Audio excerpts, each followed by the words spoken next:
Tov, Rabotai, Be'ezrat Hashem, Na'aseh v'Natzliach. When somebody says, it just reminds me from yeshiva, we had one of the Rabbanim, they used to always make a joke. When we always used to say Yom Tov, Yom Tov, it translates to Hebrew. He says, but you came here on a car, no? It's a Yom Tov, you have to sit home. So anyway, good morning everyone, Be'ezrat Hashem, Na'aseh v'Natzliach. I heard something very, very nice. Somebody sent to me. He says you should always try to be the first, aside from it being a more than halakha, to be counted as the minyan. So number one, why? Aside from it being tikkun for the shuvavim, tikkun le'ut brit kodesh, for all your Jewish life. Aside from that, it says because of you the Shekhinah comes, right?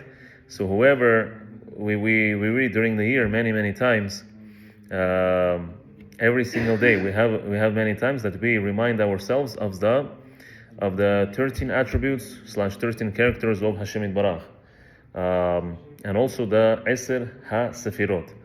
So we have it in Vayvarech David, we have it in the Tikkunim, in the Korbanot, in all of our Shacharit, in Arvit, in most of our prayers we usually have it. This is a reminder for us, to us, that the world stands on the Eser HaSfirot and on the 13 attributes / characters of Hashem Yitbarach. So he says, the Mikubalim tell us that whoever comes first to make the minyan out of the 10 people, it says you're the one that is starting the midad of Keter. You're the one who brought the Keter to the world of your Bet HaKnesset, wherever you are.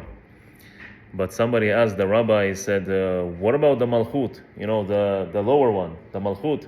Because of the Malchut, everything is able to work. Keter, Chokhmah Minavadad, everything else. He says, that's true. And the 10th one makes the minyan. Without the 10, there is no minyan, right? The first one, good, you came. Second, third, and etc. But he says the 10th is not like the first and not like the second. Yes, you made the minyan, good. You have concluded the minyan. It's good. Hishlim minyan, but it says still the keter is much higher. That if for sure the malchut, everything is being the way it's supposed to work. The whole process, because of the malchut, it's able to come down from heaven to this world, olam asiyah. But it says if there would be no keter, no first person, then there would be no minyan, and there would be no keter, and everything else also erases. Everything else falls off. So Rabotai, it's a very, very important thing. Another thing I heard yesterday from Harav Ovadia Yosef, Alav Shalom, when he was alive, he said such a drasha.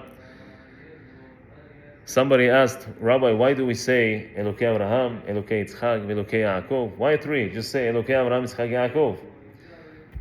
Aside from the answer in the Gemara and in the Kabbalah, has to do something with Eliyahu Navi. Aside from the fact that it has to do something with the coming of the Mashiach Tzidkenu, Be'ezrat Hashem, Mimira Be'amenu.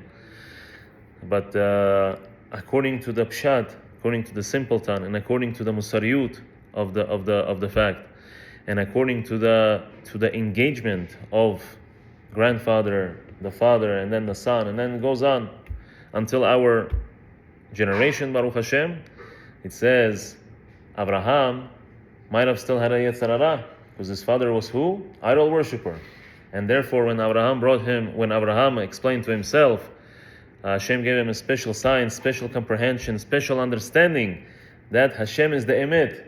Abraham, like the rabbi said yesterday, Abraham didn't have a Sefer Torah. He had it, but it was not physical yet. It was not big Hashmiut, Olam Asiyah. But after the fact, you see, Abraham did everything what the Chachamim prescribed to us in the future generations. They were not even alive. He is their father, and not the other way around. But it says Abraham found out, he proved to himself that Hashem is true. So his father must be not correct. And therefore, after the fact, he made his father become Baal Teshuvah. His father and his mother, whoever was there. So it says Elokei Abraham. So then say Elokei Abraham, Yitzchak ve'Yaakov. Everyone knows that it's the truth, no? It says the truth does not, it passes, but you have to accept the truth. The truth doesn't come easy. So that's why we say also, after the fact, the second time, Elokei Yitzchak.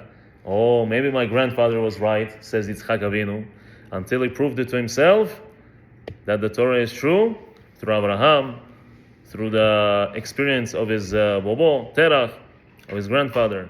And then it was eventually Elokei Yaakov. So why is it Elokei Yaakov? You already have 100%. Your father is going in this way. Your grandfather Avraham Avinu is going in this way. Terach already is not alive necessarily. So why do you still have a question? So Yaakov said, until I do not prove to myself, I'm not going to be able to understand. So that's why we have Elokei Avraham, Elokei Yitzchak, Elokei Yaakov. Yom Tov u'Mevorach.